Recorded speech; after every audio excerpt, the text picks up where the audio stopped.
panelists for being here.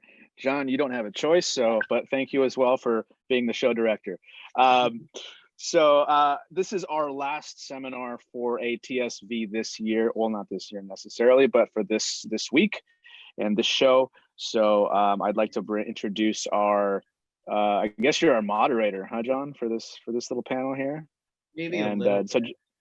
Yeah, so this is Jonathan Banker here, Jay Banker as we call him. He's our show director, and he is also going to be the moderator for this panel as well. And then also we have some representatives from Brands for Canada, which he will introduce in a second. I'd like to remind everybody that we do have a chat function, so any questions you have for our panelists, please include them there, and we will address them at the end of the session. So, John, the virtual stage is yours, my friend. Hey, thanks. Well, listen, I really wanted to be part of this group because I wanted to have the opportunity to introduce and talk with for a couple of minutes to one of my favorite charities and my favorite charity partner, Brands for Canada. And we've been in close communication and contact with Brands for going on about 5 years now since we started our event in Canada. You know, we do trade shows all over the world. But we started in Canada, and we're really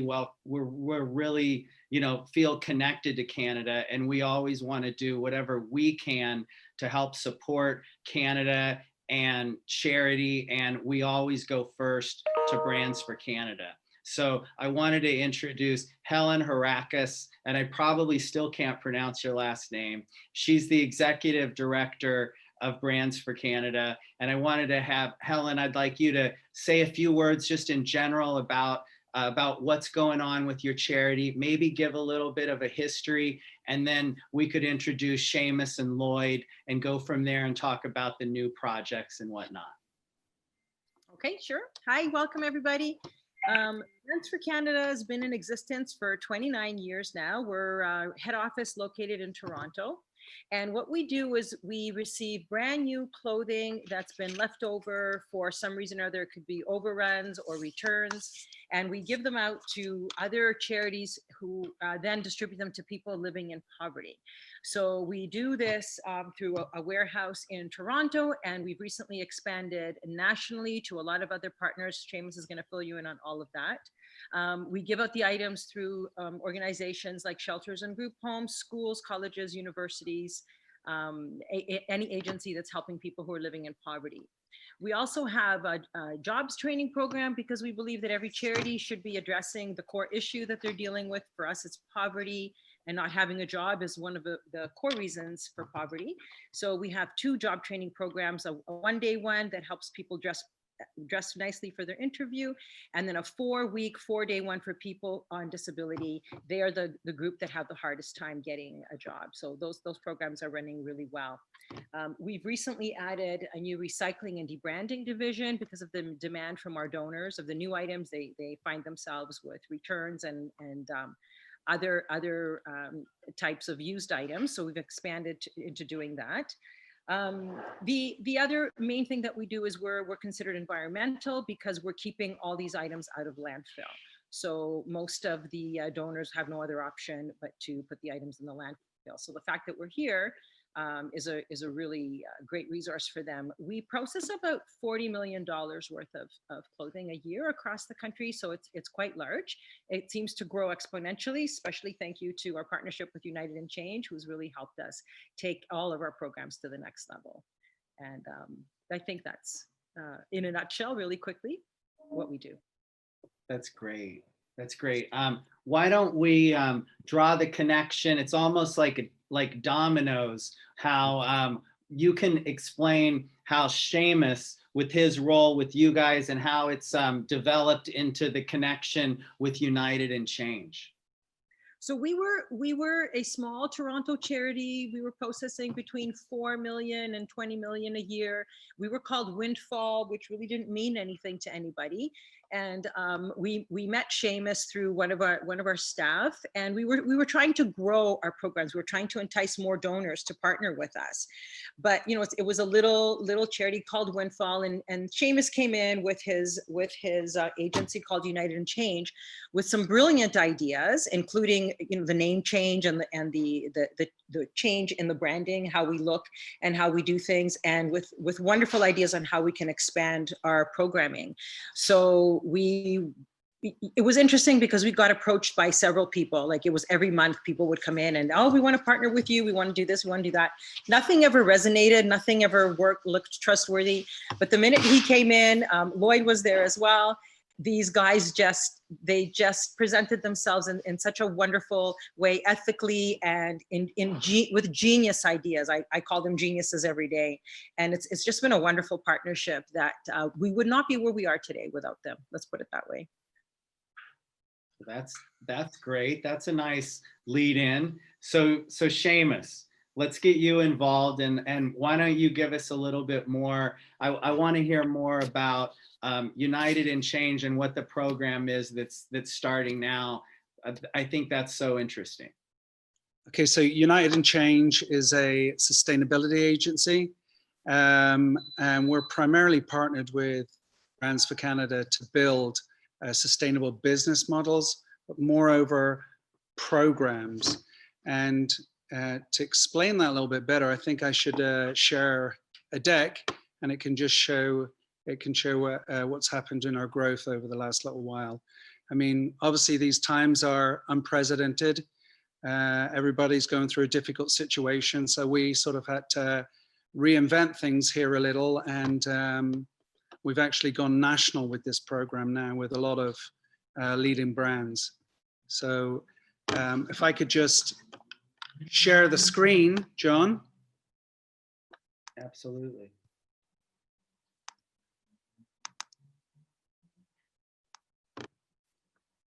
Can you see this? Yeah? Yeah. Okay. Sorry, Helen. So we needed to, our donation program, we did have a program called United Hearts that was into some of the schools in Toronto, but the need became overwhelming. We were called from many brands when everything got shut down. We were called from all of the charities that we work with, but our supply chain had been disrupted. So we came up with the idea of United Hearts for Canada, which is in a direct response to COVID-19. So I'm just going to take you through a brief timeline of what transpired, and hopefully then I can hand you over to Lloyd to extend on that. So in March 2020, we created the program, United Hearts for Canada. Millions of Canadians were in need. 50% of households and 81% of businesses had lost income, and we had to come up with a program that worked. So what we looked to do between April and June was to unite all of the key sectors that were involved in this program. And so from our national media to our retail brands, to government, to community organizations, schools, colleges, universities, and our corporate sponsors. And the idea was to engage all of these key sectors to work together and create one sustainable solution. So we looked at creating a grassroots network to be able to connect to all of the communities across the country.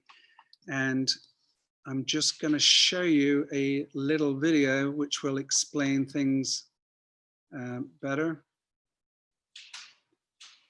Hopefully this works okay. Second.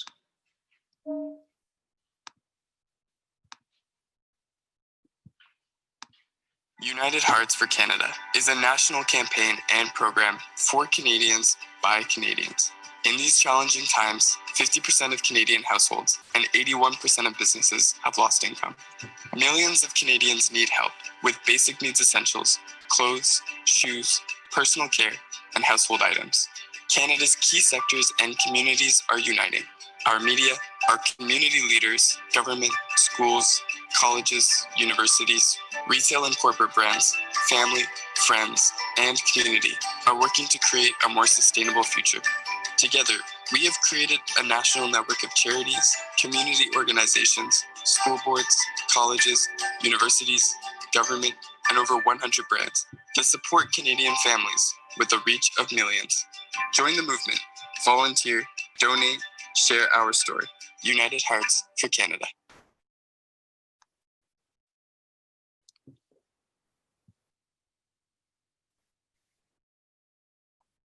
No, I want to go back to the deck.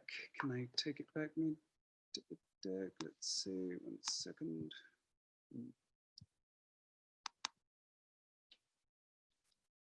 Okay, we're back to the deck now, guys.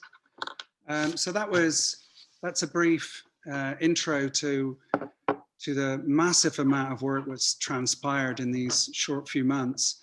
And so today we have a live national network. We've expanded our charitable reach, like our charity partners, from around 80 partners we had before, and now we're to 160 partners across the country. We have 1,200 schools and over 100 brands involved, which we reach around 3 million people across Canada. We've actually gone live with Roots and IKEA in every location across the country. So what this enables is, whether it be in Quebec or Vancouver or Calgary, local stores donate to our local charity partners. So those goods end up in the hands of families that need them in the most cost-efficient and sustainable way. In September, we launched our online platform, which is Canada Unites, it is United Hearts for Canada.com, where we share a lot of the stories from many of our leading brand partners. And in October and November, we're looking to launch our online platform, which is an e-commerce private community store network where every transaction gives back to local causes. The opportunity here is for brands, whether they be manufacturers or suppliers, is to be able to obviously donate any of your surplus goods to the many people that are in need, to supply a private label goods, to connect to 3 million customers, and also to be able to sell products through our national network. The main items that are needed are basic staples. So think of staples as items that are used in every fashion cycle in every year. So they would be things like socks, undergarments, jeans, t-shirts, sweatshirts, coats, hats, gloves, footwear. Now, the upside of this is as brands participate in each one of these communities across the country, it gives a brand or a manufacturer the chance to build their brand reputation, their customer loyalty, transaction conversions, to reach 3.2 million customers, 1,200 schools, and 160 charities, and also be in the company of many of the country's leading brands. So that's where we are today, and we're ready to welcome our new sustainable commerce, our store, which my partner Lloyd is going to speak a little bit about, and show you how the online community network actually works. So I'll hand it over to you, Lloyd. Okay, perfect. So let me share my screen. Welcome, everybody. Really looking forward to sharing you how this works. My name is Lloyd. I'm out of Toronto, and I, with your permission, John, would love to be able to share my screen. Let's see. Okay, perfect. Here we go. Magic. There we go. Okay, so what I thought I'd do just for context, just kind of provide insights into how this marketplace works and what we're ultimately creating here, and what this and how this may benefit the folks on the phone today is as follows. Just an overview of the program, how you can participate, and what does the marketplace look like. Just at a high level, what we've done is we've partnered, as Seamus had mentioned, with different school boards. They could be universities, colleges, high schools, and they typically have different affiliates. And through each of those networks, they will basically reach out to students as well as families. And what ends up happening is, let's just say this is in Toronto and you have the Toronto District School Board. They come and identify a particular need with Helen and the United Hearts program. Will say, you know what, we're trying to rally around this particular issue. What they do is now this creates a community. And let's just say in this particular case with the Toronto District School Board, it would be 25,000 members. And basically this is how it would work is they would reach out and say, we're looking for a brand, somebody who's willing to be a brand ambassador. And they will put forward a product request. It could be promotional products that you may have, where a percentage of proceeds will go to benefit a cause, or it could be some of your end-of-life products, so similar things to what you would typically send to winners, or it could be literally things that sometimes might go to landfill. Here's an avoidance in which we can get into the hands of those that are in need. In some cases, it would be nice if the brand has capacity that they provide volunteers, but that's not necessary. So essentially, the brands, which would be to the right, would select the community of interest, right? They would see the product requests and make it available within the community.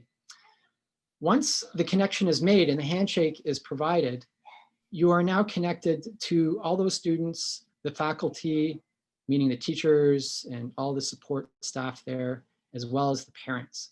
And you have direct conversation with the community about how your brand is helping support their issues. And with that comes a lot of notoriety and press releases and social media posts. So the awareness is quite high. And so what it does is it gives you a community engagement that might be different than what you would experience with other marketplaces, albeit in Shopify or Amazon. This is a direct communication, rallying around a particular issue and having direct communication with that community. And the final step in all this, which is amazing, is really the product feedback loop. The community is not there to provide critique because they certainly welcome every participant.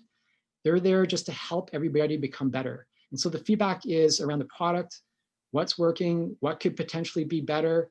And so this becomes a closed loop circle whereby there's continuous improvements, and it may be an opportunity for your organizations to do perhaps a product pilot, or perhaps it's just trying to get more direct feedback in terms of what's working and not in terms of that community. So at a high level, I'll just take a pause there to field any questions. I don't know from yourself, John, or for others, but if there's nothing, that at a high level is how the program works and how we connect to communities to create a marketplace that ultimately creates a sustainable environment that is a win-win for all participants. All right, no questions on the chat yet. They generally come in towards the end. So if you guys like to continue. Okay, that's all I had to share on my end. Over to you, Seamus.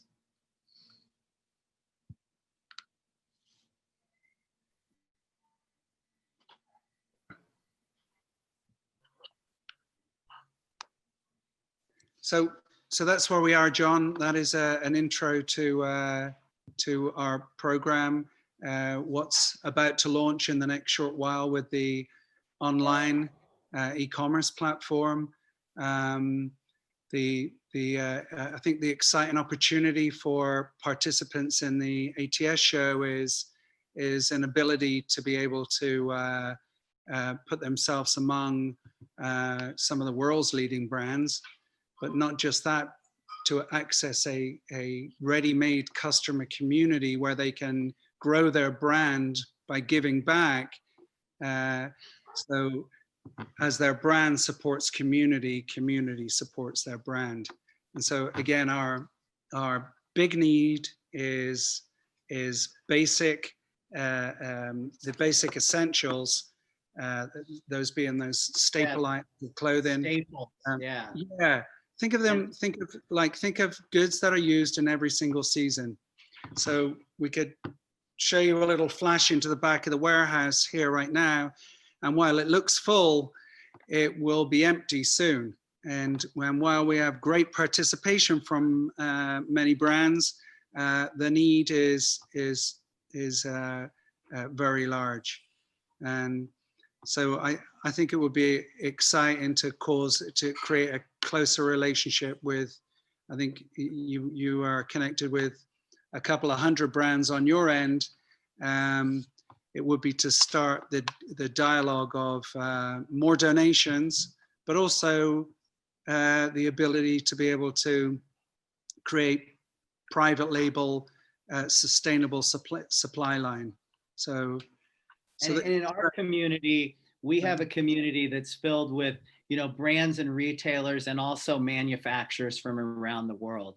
And we're constantly talking to both sides and both groups. And I know that now with sustainability and the way the world is now, we want to continue to, people are willing to pay a little bit more to get sustainable items that they know are more well made. And in the same time, people are also more willing, it's just an evolution of society for us to want to give back more and more, and to share with those when we hear these stories about people that are in more need than ourselves. You know, when I saw or spoke to you for the first time about it, and those numbers popped out at me when you just told me them on a call, 50% of the families, or 80% of all Canadians needing more than they did, you know, the previous year, and what a serious issue this is. And Canada is just, you know, a snapshot of the rest of the world too. You know, our event works with people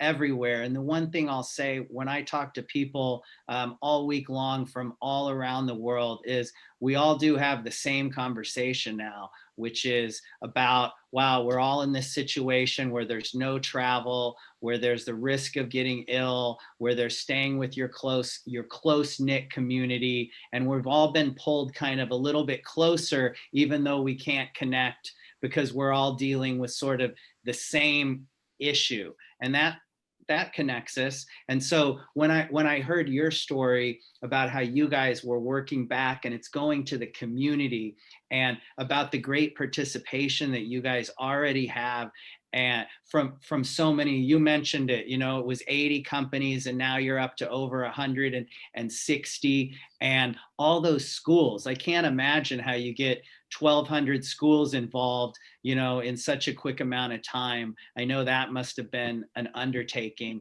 and you guys having such an ability to expose yourself and get the word out. And when you talk about brands like Roots and IKEA being involved in the stores already, you know, that has to just be so good. So I know that on our scale, whatever that is, we want to make sure that we're getting involved in our associations that we're connected with, and our partners, and getting ourselves involved in those communities in Canada. You know, we're excited about being back physically. We talked about it at the beginning, being back physically in Toronto next year, you know, and I'm usually in Toronto 6 times a year. I miss coming up there, especially in the spring and the summertime.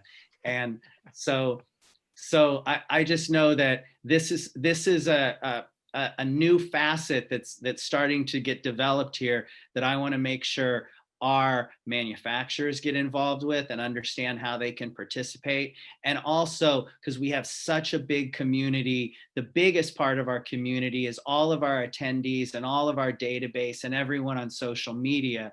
And we have a very large database also within Canada. And I want to make sure that we're doing our part to communicate your guys' mission. And so I don't want to steal the the conversation, but I want to find a way to throw it back to you guys and have you talk a little more and me talk a little bit less, actually. Who wants to take over?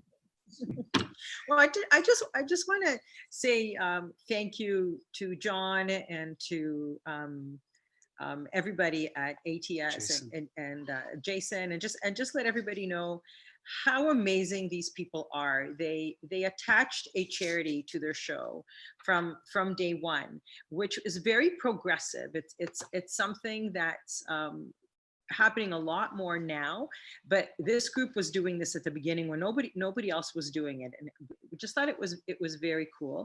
We have over the years received direct donations from the conference participants, people in the booths as well.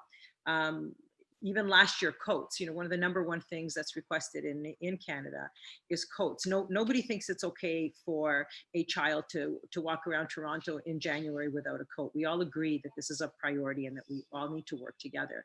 So this was quite exceptional. We've also met so many wonderful new friends at the show. That the show is absolutely a great place for us. We have our wonderful booth, usually near the stage, and the people that we've been able to meet there and the partnerships that we've been able to develop there, whether it's colleges and universities or other donors, people in media, it's just been phenomenal. It's just the best thing ever. I'm really, really missing it this year. I was talking with John earlier on how it's just one of the highlights of our summer to be with the group at ATS every August. It's spectacular. So, but we are happy that we're able to do it this way, able to quickly pivot and put this together.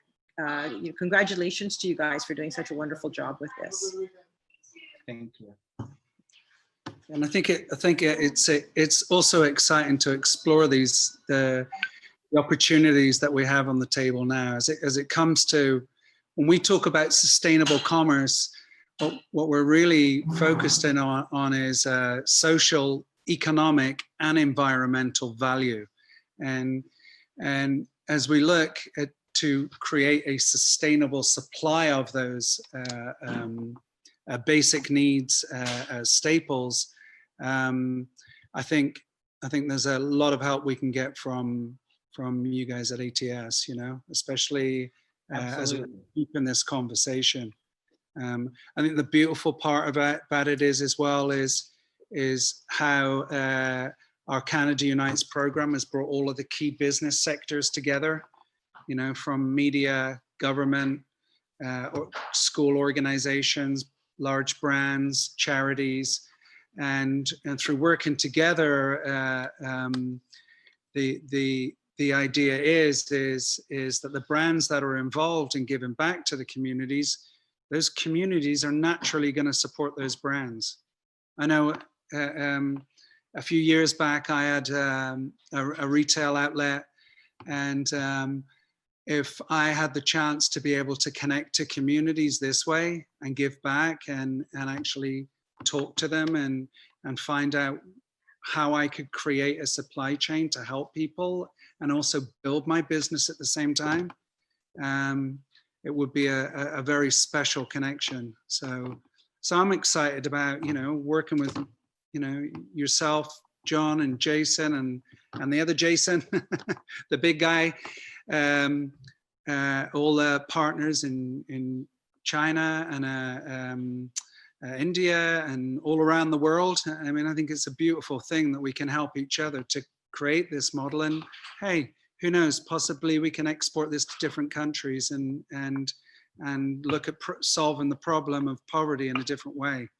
I think one point to note there is that our school student poverty fighting program is the largest in Canada at the moment. I mean, we are right across the country, and we're only going to grow this. So yeah, we're very excited about it at the moment. So and yeah. we have other countries that have nice free trade agreements with Canada, countries like maybe the Ukraine and Bangladesh, and these countries, besides the staples of our event like China, besides that, some of these other countries that are very motivated to be in the forefront of the Canadian retail. And a lot of ways that I'm hearing here are ways that some of these manufacturers might be able to get themselves and their products in front of some of these communities and connect in other ways than just the regular way you might try to start new business up. You know, in this day, it's good to maybe stretch your imagination a little bit and find other ways that can get you maybe further along in business. And I think besides doing the right thing, that this situation is also a smart way for companies that are outside of Canada to get more entrenched within Canada.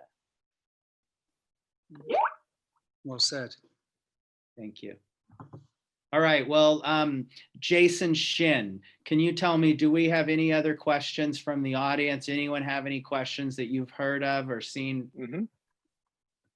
We do indeed. Hey, by the way, you're quite the speaker there, John. Pretty impressed. Oh, thanks. You're gunning for my job, aren't you? I see it.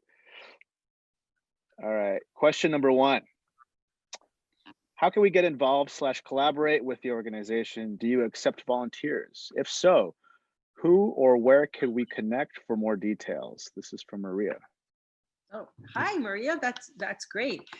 Yes, volunteers are the backbone of our organization. We were rated Canada's #1 most cost-efficient social service agency by Money Sense magazine in 2010 and 2013. The main reason we were able to do that and do so much with so little money is because of the work of our valuable volunteers. So depending on which city you're in, Maria, we would be able to place you and definitely use you and need you. So if you could just send me an email directly, Helen with 1 L, Helen, at brandsforcanada.com. And let me know where, mostly where you're located. That'll be the first thing that we talk about. And then we can email back and forth and find you a position. We're in immediate need right now for our job training program. We dress people for their interviews after they do the theory portion of the program.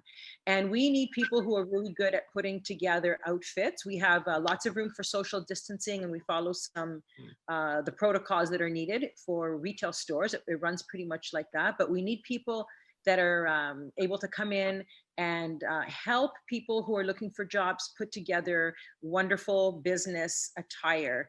And we're fully equipped to do that. So that's something that we could use right away if anybody out there is in Toronto. We're in the southwest side of Toronto. Okay, and I did include Helen's email there. Yeah, thank you. In the chat. So if anybody wants to reach out, that's the email you would use.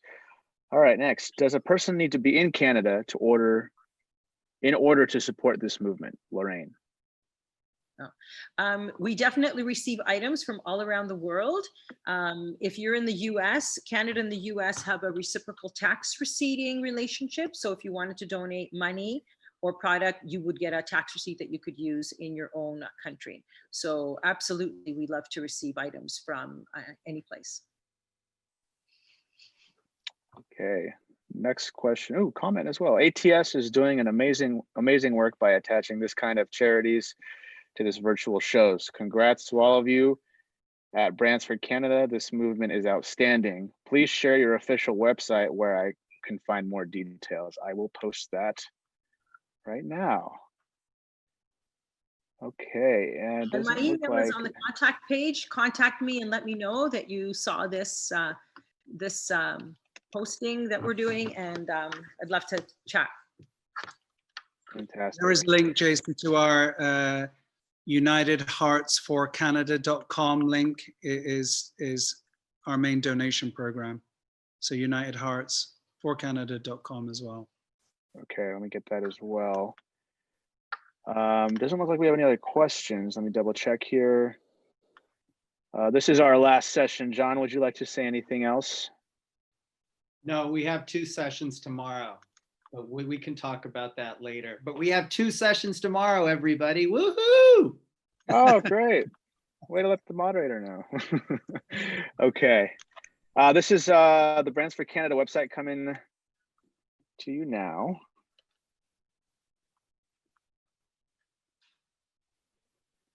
And then United Hearts.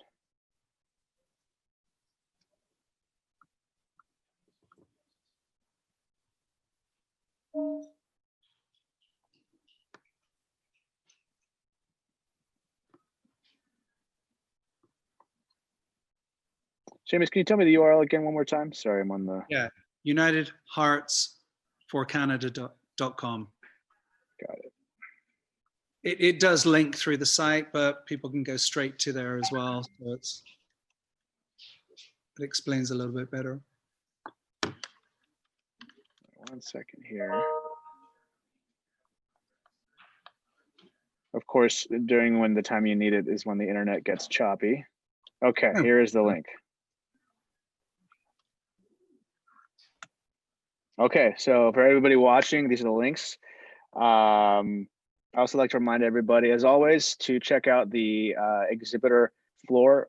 So please click on the link. It's this little icon at the bottom of the screen. We also have our live hangout, which is taking the place of the show floor virtually. It's a great place to network with our speakers, our trade representatives, and some of the staff here at ATS, as well as other attendees. So people are going in and out of there all day long. Really encourage you to do that as well.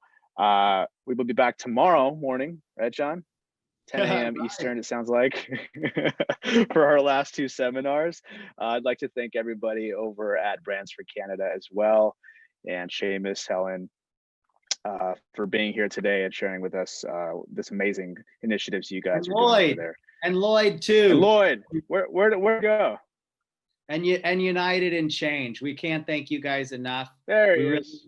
We really appreciate it. And I'm not after your job, Jason Shin. So thank you guys very much for joining us. I really appreciate it. Thanks, John. Thanks, Jason. Thank you. Say hi to everyone. Thanks, Bye. everybody. Oh. Bye. Take Bye. care.